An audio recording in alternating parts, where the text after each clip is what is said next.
మీరు ఆలోచించండి. గ్రామ సభలు జరుగుతున్నప్పుడు ఎప్పుడైనా వెళ్ళి ఆ గ్రామ సర్పంచ్ను కానీ అక్కడున్న వార్డు మెంబర్లను కానీ ఈ గ్రామానికి వచ్చినటువంటి నిధులు ఎంత, ఆ నిధులను ఎక్కడ ఖర్చు చేశారు, జరుగుతున్నటువంటి లోపాలేంటి, అవసరం ఉన్నటువంటి ఏవైతే పరిస్థితులు ఉన్నాయి ఆ పరిస్థితులకు తగ్గట్టుగా డబ్బులు ఖర్చు పెట్టారా, లేక ఆ డబ్బుల్ని వృధా ఖర్చు చేశారా, లేక రాజకీయంలో ఉన్న వ్యక్తులు వాడుకున్నారా అనేది ఏ ఒక్క గ్రామ సభలో కూడా మన విద్యార్థులు, యువతులు ఎవరు కూడా 18 ఏళ్ల పైబడి 35 ఏళ్ల వరకు ఉన్నటువంటి ఏ వ్యక్తి అక్కడికి వెళ్ళడు. గ్రామ సభ నడుస్తుంది, గ్రామ పంచాయత్ సెక్రటరీ ఉంటారు, మనం వెళ్ళాం. అలాగే విద్యా కమిటీ ఉంటుంది, పేరెంట్స్ వెళ్తారు. కనీసం మనం చదువుకున్నటువంటి స్కూల్లో కనీసం ఆ గోడలకు సున్నముందా, ఆ బ్లాక్ బోర్డుకు నల్లడిది రంగు వేశారా, కనీసం మన పిల్లలకు సక్రమంగా పాఠాలు చెప్తున్నారా, సమయానికి వస్తున్నారా, వచ్చినటువంటి పరేడ్ క్యాపిటల్ ఏదైతే ఉంటుందో ఆ పరేడ్ క్యాపిటల్ ఆ ఖర్చు కూడా ఆ ఒక్క స్కూళ్ళకి ఖర్చు పెడుతున్నారా లేదా, జాయింట్ సిగ్నేచర్ ఉన్నటువంటి సర్పంచ్ గారు కానీ లేకపోతే కాలం మారిన తర్వాత హెడ్ మాస్టర్ కానీ ఎవరైతే ఉన్నారో దానికి అధికారికంగా ఆ డబ్బుల ఖర్చు ఏం జరిగిందని కూడా మన యువకులు ఎన్నడన్నా వెళ్ళారా? లేదే. కోఆపరేటివ్ సెక్టార్ ఉంటుంది, రైతులు అక్కడ ఏదైతే మసాలా దొరకాలి, పెస్టిసైడ్ దొరకాలి, సీడ్స్ దొరకాలి, వాటికి ఇన్సూరెన్స్ ఉందా లేదా, ఆ కంపెనీలు నకిలీవా, మరి వాటికి ఏమన్నా ఇన్సూరెన్స్ ఉందా లేదా అని కూడా చూడని పరిస్థితి. అక్కడ సభ జరుగుతుంది, పెయిడ్ సెక్రటరీ ఉంటారు, కోఆపరేటివ్ సెక్టార్ సహకార పరపతి సంఘం చైర్మన్ ఉంటారు, కానీ మనం వెళ్ళాం. ఎందుకంటే మనకు టైం లేదు.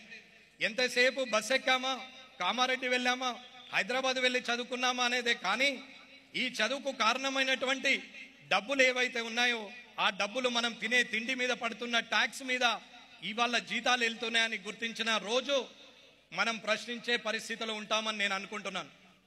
యువకులు అడగాలని ఉత్సాహం ఉన్నటువంటి యువకులు ఎవరైనా వెళ్తారు, అడుగుదామని చూస్తారు. ఎవరో నాలాంటి పెద్ద మనిషి నీకేం తెలుస్తుందిరా, నువ్వు ఊకో అనగానే ఊరుకుంటాం. కానీ ఎందుకు అలా ఊరుకుంటామంటే దాని మీద అవగాహన లేకపోవడం. ఆవేశంతో పనులు కావు, ఆలోచనతో పనులు అవుతాయి. ఆవేశంతో పాటు ధైర్యం ఉండాలి, ధైర్యంతో పాటు అవగాహన ఉండాలి. ఇది నేను చెప్పాలనుకున్నది. ఇలా చెబితే 55 శాఖలు మన గ్రామంలోనే VRO, Panchayat secretary, paid secretary, ANM, water men, line men, EGS, field men, అలాగే ఉంటే అక్షర భారతి, అలాగే అంగన్వాడీ టీచర్, అలా చూస్తూ పోతుంటే సుమారు 16 శాఖలు గ్రామ స్థాయిలో ఉన్నటువంటి పరిస్థితి.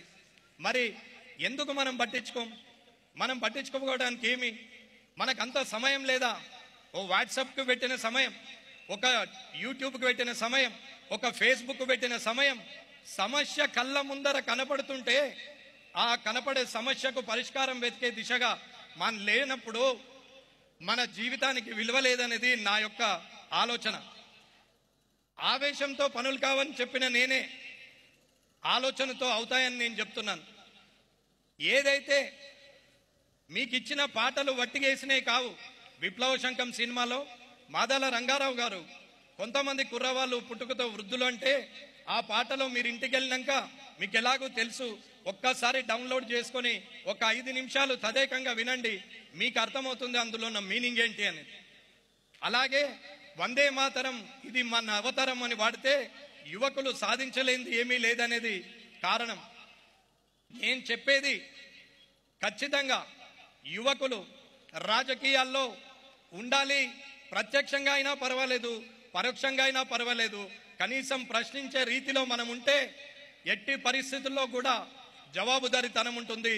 తప్పు చేయాలన్న వాడికి దడదడలాడిపోతుంది. తప్పు అనే ఆలోచన నిద్రలోకి కూడా రాదని నేను చెప్తున్నాను మీకు. చెప్పింది వినడం, చెప్తూనే ఉండడం, చెప్పింది చెవుల్లోకి వెళ్ళి రక్తం వచ్చే వరకు మనం వింటూ ఉండడం. మన జీవితం 20 ఏళ్ళు, 30 ఏళ్ళు, 40 ఏళ్ళు, 50 ఏళ్ళు, ఆఖరికి చనిపోయే వరకు కూడా ఒకటి చెప్పింది వినడం తప్ప అడగడం మాత్రం అలవాటు కావట్లేదు.